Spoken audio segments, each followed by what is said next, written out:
கோவை அரசு மருத்துவமனையில் தவறான சிகிச்சையால் தாயும் சேயும் உயிரிழந்ததாக கூறி உடலை வாங்க மறுத்து உறவினர்கள் போராட்டத்தில் ஈடுபட்டுள்ளனர். கூடுதல் விவரங்களை செய்தியாளர் கார்த்திக் வழங்கிட கேட்கலாம். கார்த்திக், வணக்கம்.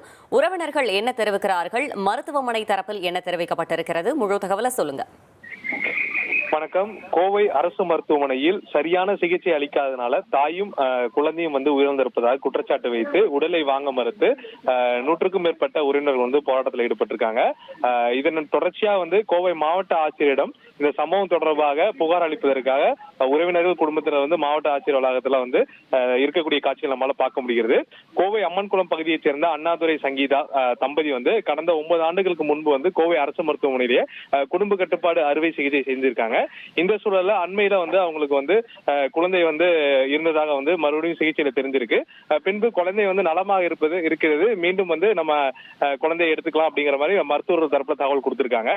தொடர்ந்து கோவை அரசு மருத்துவமனையிலே அவங்க சிகிச்சையை பார்த்து வந்ததாகவும், கடந்த 25ஆம் தேதி குழந்தையுடைய உடலுடைய எடை குறைவாக இருக்கு, அதனால குழந்தையை காப்பாற்ற முடியாது, தாயை காப்பாற்ற வேண்டும் என்பதனால அவங்களுக்கு உடனடியாக ஒரு அறுவை சிகிச்சை செய்ய வேண்டும் என சொல்லி அறுவை சிகிச்சை செய்யறாங்க. அப்போது குழந்தை உயிரிழந்து விட்டுறது.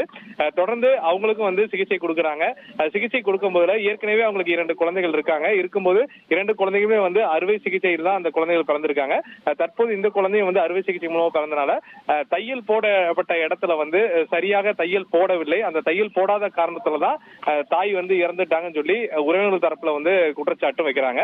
அதே சமயம் அரசு மருத்துவமனை தரப்புல முதல்வரும் இருப்பிட அதிகாரியும் என்ன சொல்றாங்கன்னா, அவர்களுக்கு உடல்ல ரத்த அழுத்தம் அதிகமாக இருந்தது. அதுக்கப்புறம் அவருடைய உடல் பருமன் ஒரு காரணம். இதையெல்லாம் தாண்டி தான் அவங்களுக்கு சிகிச்சை கொடுத்தோம். அந்த சிகிச்சையின் காரணமாக தான் அவங்க உயிரிழந்துட்டாங்கிற ஒரு காரணத்தையும் சொல்லியிருக்காங்க.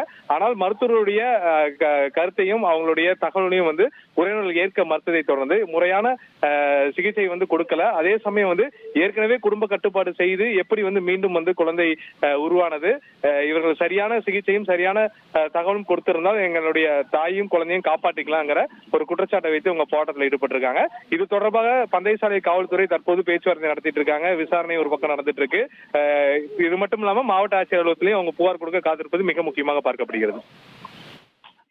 தகவல்களுக்கு நன்றி கார்த்திக்.